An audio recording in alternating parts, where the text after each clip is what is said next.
पप्पा आलतो 5 वाजता. ह्यो पाट यासाठी भिजवायचा आहे का आजच्याला वालीसाठी मंडप करायला माणसं येणार आहे, ह्याच्यात कुठं ठोकल्या पाहिजे. लोकांनी चंद्रग्रहण बघितलं नसेल तर आजूक चंद्र दिसतोय. 5-6 वाजले होत्या तरी चंद्र आजूक लालच दिसत होता. घरातलं प्यायचं पाणी संपलं होतं. मग ग्रामपंचायतच्या प्लॅन्टवरती येऊन घरातलं पाणी घेतलं. पप्पांना सोमवार असल्यामुळं पप्पांच्यातली खिचडी काढली. सर्दीमुळं पारच अकाल गेली होती बाई.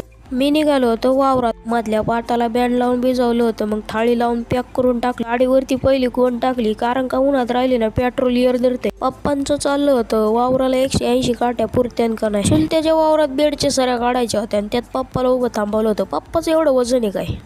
मला पप्पाला या बांबूच्या कुट्या प्रत्येक सरीत पांगवायच्या होत्या. मग काय मी पप्पाने लगेच प्रत्येक सरीत बांबूच्या कुट्या पांगून घेतल्या. पांगावलेल्या खुट्या लगेच ठोकायला चालू केल्या. असला कार्यक्रम आम्ही पहिल्यांदाच केलता, त्याच्यामुळे बरेचसे लोक मजा बघायला आलते. त्या टाकून झाल्यानंतर लगेच पप्पाने मी प्रत्येक सरीमध्ये कळकाचं बांबू टाकायला चालू केलं. वालीला मंडप बनवणाऱ्या माणसांनी मी त्यांचं काम चालू केलं होतं. त्या ठोकून झाल्यानंतर बांबूच्या काईच्या बनवायला सुरुवात केली होती. आमचे आईसाहेब हावसानी शेतात काहीतरी लावतात पण न्यायच्या नावाने शिमगा. काकाला बी मंडप करायचा होता. मग वालीची माणसं गेलती त्यांच्या वावरात. वावर कसं आहे बघायला. मला लागली होती इकडे जाम भूक. पप्पा थांबले होते त्या माणसांसाठी. मग आपण केलं होतं इकडे जेवायला चालू. माझं जेवण झालं आणि पप्पा आणि ती माणसं एकत्र जेवायला बसली. माणसांचं सगळं काम झालं होतं. फक्त आता तारा वाढायचं काम चालू झालं होतं. विषय असा झाला 180 कळक फक्त 6 साऱ्यांना पुरलं. पिचाकलेलं कळक आणि तुटलेलं कळक पप्पानी बांधून घरी घ्यायचा निर्णय घेतला. रानातली सगळी कामं आवरून मी पप्पा निघालो होतो घरी.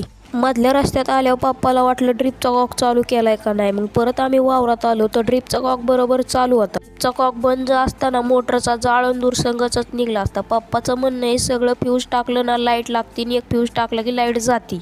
घरी आल्यानंतर मी निघालो होतो पेट्रोल टाकाय पण बारक्या लागला होता माग. भाऊ गेला होता दुकानात. बारक्याला विचारलं कुरकुरा आणायचं का. बारक्या म्हणला हा. बारक्या म्हणतोय 2 कुरकुरा आणायचं. कसं आहे बारक्या चॅप्टर. गाडीमध्ये लगेच पेट्रोल टाकून घेतलं कारण का गाडीमध्ये जरा पेट्रोल कमी होतं. बारक्याच्या हातात कुरकुर होतं. बारक्याला म्हणलं कुरकुरे देतो का. बारक्या म्हणतोय नाही.